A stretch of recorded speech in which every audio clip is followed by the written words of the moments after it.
Hi friends, നൗഷജ dreamers എന്ന എൻ്റെ YouTube ചാനലിലേക്ക് എല്ലാവർക്കും സ്വാഗതം. നമുക്കിന്ന് പ്രകൃതിയുടെ മനോഹാരിതയിലൂടെ ഒരു യാത്ര പോയാലോ? എൻ്റെ ചാനൽ ആദ്യമായിട്ടാണ് നിങ്ങൾ കാണുന്നതെങ്കിൽ നിങ്ങളുടെ വിലയേറിയ ലൈക്കുകളും കമൻറ്റുകളും ഷെയറും അതുപോലെ സബ്സ്ക്രൈബും ഞാൻ പ്രതീക്ഷിക്കുകയാണ് കേട്ടോ. പിന്നെ അതുപോലെ ഞാൻ ദിവസേന പോയി വരുന്ന ഒരു വഴിയാണിത്. പക്ഷെ എന്താണെന്നറിയില്ല, ഈ ഒരു ഏരിയയിൽ എത്തുമ്പോൾ നമ്മളെ പഴയ ആ ഒരു കുട്ടിക്കാലം നമുക്ക് ഓർമ്മ വരും. കാരണം ഇന്ന് മുഴുവനും നമ്മൾ സിറ്റി ലൈഫാണ് കണ്ടുകൊണ്ടിരിക്കുന്നത്. ഈ സിറ്റി ലൈഫിലും വാഹനവും അത് പൊടിപടലങ്ങളും ഒക്കെ നിറഞ്ഞു നിൽക്കുന്ന ആ ഒരു ഏരിയയിൽ നിന്ന് ഇങ്ങനെ ഒരു സ്ഥലങ്ങളിലേക്ക് എത്തുമ്പോൾ എന്താണെന്നറിയില്ല, നമ്മുടെ കുട്ടിക്കാലത്തേക്ക് വീണ്ടും ഒരു തിരിച്ചു പോണ പോക്ക് പോലെ തോന്നും. ഇത് ആരോ ഒരു പറമ്പാണ് കേട്ടോ. പക്ഷെ ഞാൻ ഡെയിലി ഇതിലൂടെയാണ് എന്നും യാത്ര ചെയ്യൽ. അതുപോലെ ഇവിടെ മുഴുവനും തെങ്ങിൻ തോപ്പ്, വാഴ, അങ്ങനെയൊക്കെയുള്ള ഓരോ കൃഷികളാണ്, ചേമ്പ് ഒക്കെ. അപ്പോൾ ചകിരിയൊക്കെ അവിടെ ഇവിടെയൊക്കെ ആയിട്ട് ചകിരി, ഓല, ഇങ്ങനത്തെ സംഭവങ്ങളൊക്കെ കൂട്ടിയിട്ടുണ്ട് കേട്ടോ. പിന്നെ ഈ കാണുന്നതാണ് കൈത. നമ്മൾ പഴയ കാലത്തുള്ളവരൊക്കെ ഇത് കൊണ്ട് പായ ഉണ്ടാക്കാനും അതുപോലെ കൊട്ട, അങ്ങനത്തെ സംഭവങ്ങളൊക്കെ ഈ ഒരു കൈതേൻ്റെ ഓല വെച്ചിട്ടായിരുന്നു ഉണ്ടാക്കിയിരുന്നത്. കൈതോല എന്നുള്ളത് നമ്മൾ കേട്ടിട്ടില്ലേ? അതുപോലെ നമ്മളൊക്കെ ഒരുപാട് ചെറുതാവുമ്പോൾ ഇങ്ങനെയുള്ള ഏരിയകളിലായിരിക്കും കളിച്ചിട്ടൊക്കെ ഉണ്ടാവുക. പ്രത്യേകിച്ച് 90s ഒക്കെ ആണെന്നുണ്ടെങ്കിൽ എന്തായാലും ഇങ്ങനെയുള്ള ഒരു ഏരിയയിലൂടെ അവരൊക്കെ കടന്നു പോയിട്ടുണ്ടാവും. പന്ത് കളിച്ചിട്ടും കോട്ടി കളിച്ചിട്ടും അങ്ങനെയൊക്കെ ഇങ്ങനെയുള്ള ഓരോ പാടും പറമ്പൊക്കെ നോക്കിയിട്ടായിരുന്നു നമ്മൾ നടന്നിരുന്നത്. ഇത് ഇവിടെയുള്ളൊരു തോടാണ് കേട്ടോ. അതിൽ മുഴുവനും പായൽ നിറഞ്ഞു കിടക്കുകയാണ്. വെള്ളത്തിൻ്റെ ഒരു അംശം ഒരു ഭാഗത്ത് മാത്രമേ കാണുന്നുള്ളൂ, ബാക്കി മുഴുവനും പായൽ നിറഞ്ഞുകൊണ്ടിരിക്കുകയാണ്.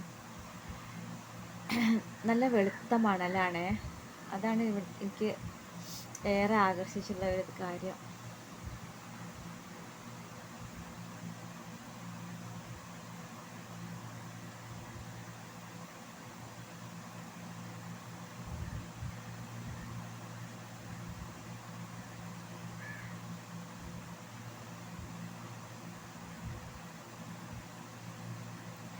സത്യം പറഞ്ഞാൽ നമ്മുടെ നാട്ടിൽ ഇങ്ങനെയൊക്കെ ഓരോ ഏരിയ ഉണ്ട് എന്നുള്ളത് നമ്മൾ പോകുമ്പോൾ മാത്രമേ അറിയുള്ളൂ.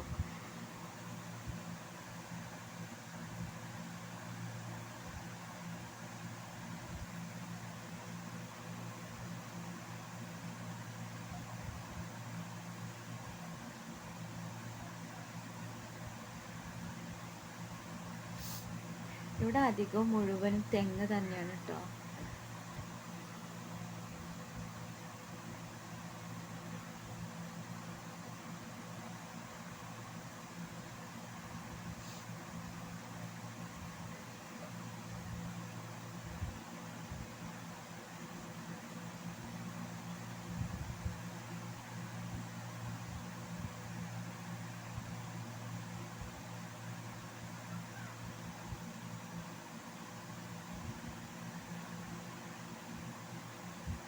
ഓലയൊക്കെ തെങ്ങിൻ്റെ ചോട്ടിൽ വെട്ടിയിട്ടിരിക്കുന്ന കണ്ടില്ലേ? ഇനി ചൂട് കാലമല്ലേ വരുന്നത്.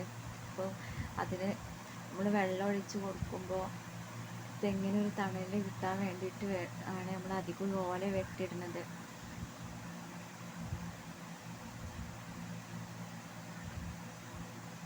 അതുപോലെ ആ നനവ് പെട്ടെന്ന് പോവാതെ നിൽക്കും. ഒരു തണുപ്പ് ആ തെങ്ങിന് താഴെ ഉണ്ടാകാൻ വേണ്ടിയിട്ട് ചുറ്റും അധികം ആളുകൾ ഈ ഓല വെട്ടിയിടാറുണ്ട്. അങ്ങനെ ഞാൻ വരുമ്പോഴാട്ടെ ഞാൻ ഇവിടെ ചെറിയൊരു കൈതച്ചക്കൻ്റെ കൃഷി കണ്ടത്. ഇവിടെ ഒരു കാക്ക സ്ഥിരം ഉണ്ടാവലുണ്ട്. അപ്പോൾ അവരുണ്ടാക്കിയതായിരിക്കും എന്ന് ഞാൻ കരുതുന്നു. അറിയില്ല കേട്ടോ എന്താന്ന്. ഉണ്ടോ ഒരു കൈതച്ചക്ക സ്റ്റാർട്ടിങ് ആണ്.